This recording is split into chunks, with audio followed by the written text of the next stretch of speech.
नमस्कार। मेरी कविता का शीर्षक है ख्वाबों की मल्लिका। हैरान हूँ मैं मेरी ख्वाबों की मल्लिका, कविता की प्रेम अदा से।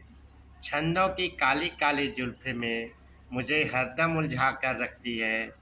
चाह कर प्रेम बंधनों की वर्ण मात्राओं को नहीं तोड़ पाता हूँ।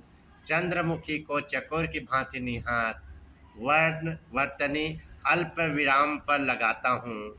यदि इसे तोड़ देता हूँ तो ठेस पहुँचेगा उनकी भावनाओं को। अलंकार की सुहाग रात की सेज हरदम नए सजाती है। वह मृग नयनी अपने मय नयन से नव रसों को हरदम पिलाती है। 9 मास के बाद वात्सल्य रसपूर्ण साहित्य रचना उपहार मुझे देती है। 16 श्रृंगार करने के बाद भी अधूरी है। संयोग श्रृंगार मुझसे करपूर्ण होती है। असांकित हूँ उसके और मेरे बीच वियोग श्रृंगार ना आ जाए। मुझसे रुठ जाती है तो अभिधा लक्षणा व्यंजना कंगना से एहसास कराती है।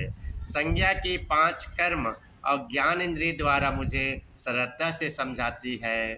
महापुरुषों के आदर्श विशेषता हमें अपने विशेषण द्वारा समझाती है। क्रिया और शब्दों के भेद वाक्य चातुर्य से हमें नित्य बताती है। कर्ता बनकर मैं को भूलकर कर्म क्रिया की प्रेरणा मुझे देती है।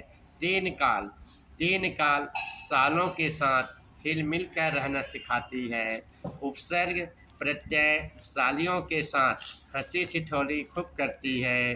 दुश्मनों से संधि करने में समास द्वारा समानता सिखाती है। स्वर और व्यंजन की जननी बन परिवार नियोजन सिखाती है। उसका उसका एक सपना दादी नानी बन एक दिन मुहारे लोकोट पंक्तियों को सुनाएगी। हैरान हूँ मैं ख्वाबों की मल्लिका, कविता के प्रेम रस। जय हिंद, जय भारत।